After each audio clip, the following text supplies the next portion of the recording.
next on Life Today. He tried to kill himself. And if this is what life is really all about, it's no longer worth living. So I took a gun, put it to my head, was going to end my life. She was sexually abused as a child.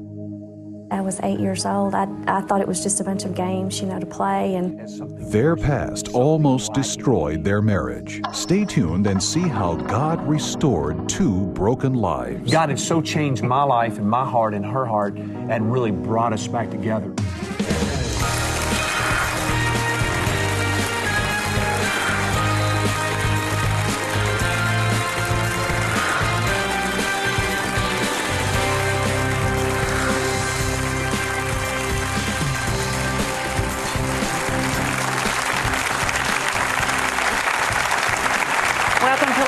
Thank you so very much for joining us. I'm Betty Robison, and this is James. Yes, and we have an evangelist and his wife, and she doesn't really care to be on television, kind of like you didn't care to be on television. But Jay Lowder and Missy have quite a story. Missy was actually abused from the time she was 8 years old by a neighbor, and then it progressed beyond. This was sexual abuse, and it really did a lot of damage. It did damage that carried on into their life, and actually, as Jay and Missy are willing to say, even into their marriage. The whole story is very remarkable. It seems as though we're dealing with something that is impossible when you consider the emotional scars, the weight, the pain, the heartache, the adverse effects that it has on a person's psyche, on their emotional well-being. For their whole life, there's a battle, and what do? And Jay had a sister that really loved God with all her heart, and this had an incredible effect that you're going to hear about.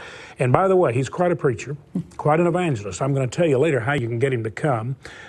People have said that he reminds them of me. I don't think it's just because he has black hair and he's young and thin, but they're talking about when I was younger preaching. They said he can really communicate. I've listened to him. Incredible. Only God could give someone the ability to communicate the truth, the love of God, the gospel, as effectively as he does. It's a gift from God, and it can be shared in your community. I want you to welcome Jay and Missy Lowder to Life Today. We are glad to have both of them. And they have 3 children. Now, Missy, let's just sort of cut to the chase. You were hurt when you were young, and Jay, you grew up in a Christian family, but you were not a very good boy. You misbehaved a lot. That's right. You told me that, and I checked it out. They said you were. You were not. They didn't expect you to be sitting here as a minister. But what happened that you can talk about, and what effect did it have on you? Basically, when I was a young girl, about the age of 8 or 9, the only neighbors I had were boys to play with. So, we would hang out in the afternoons and play after school, and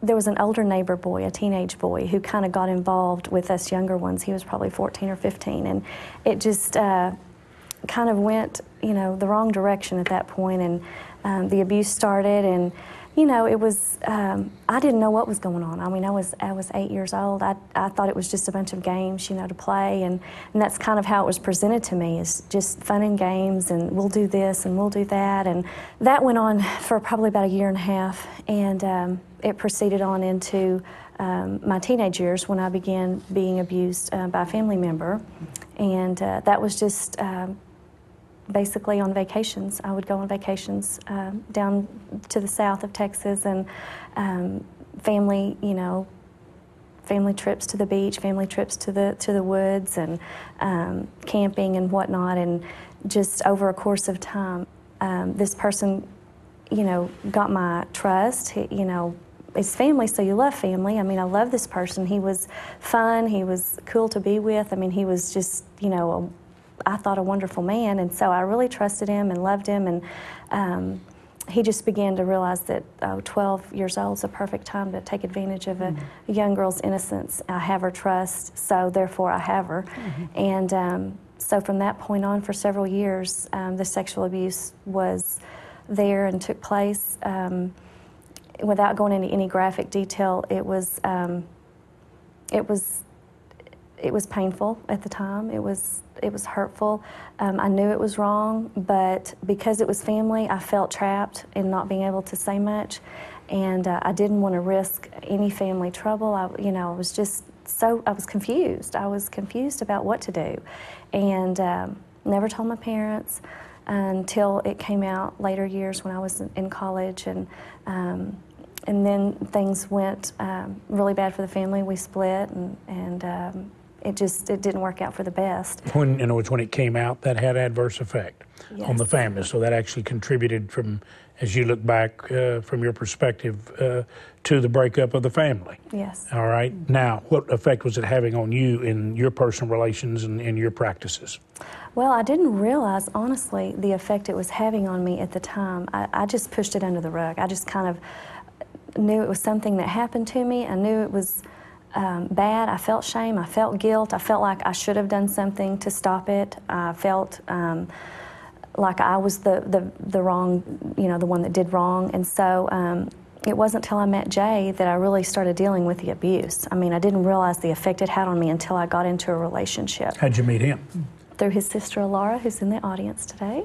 And what did Laura do? She, I was introduced to her in college, in a college class, and we decided to become buddies and do this project together, and she started witnessing to me, and from then on, When she witnessed to you, what does that mean? She presented the gospel of Jesus Christ to me, and I had never heard that because I did not grow up in church. I grew up in a Catholic church, but things are a little different there. So you weren't hearing about a personal relationship with Jesus. You were exposed to some religion. And by the way, you can be in any church. You can be a Protestant church, Catholic church, all different types of churches, and you can be exposed to some religious beliefs without ever having a relationship with the living God, even though you may hear about him, and you're going to hear from Jay. He heard about him a lot, and even went to a church where they talked about God a lot, but he didn't know it.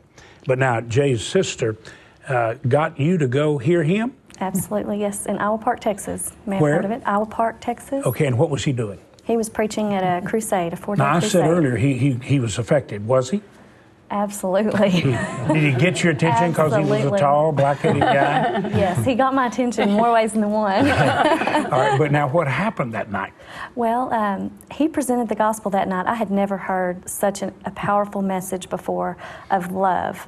I was overcome with emotion. I was overcome with conviction. I didn't know what conviction was, but I had it all over me. And I wouldn't go forward. I was fearful. I was scared to death because I had never been faced with having to make a decision like that before, but I was scared to death. So I did not go forward that night and go down the aisle, but that night I pulled my car over on the side of the road and just cried out to him in such a childlike way. Him being who? The Father, God. God himself.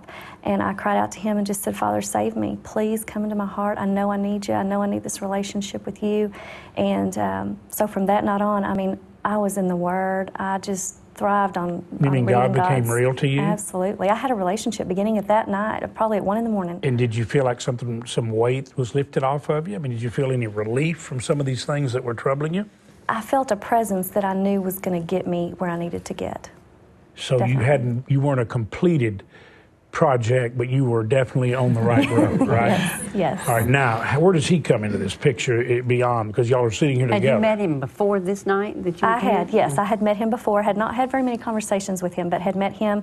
He was in a relationship. I was in a relationship. There was no connection whatsoever, but after that night, there became a connection. She's not telling the truth. She was crazy about him from the time she met him. just swept her off her That's feet. right. I was a whole lot crazy about Betty than she was about me for a long time. I'm liking her, and she said, I'm never going to the boys' study again. Okay, you weren't so hot as a church kid. You were kind of a bad church kid, right? Yes, I was.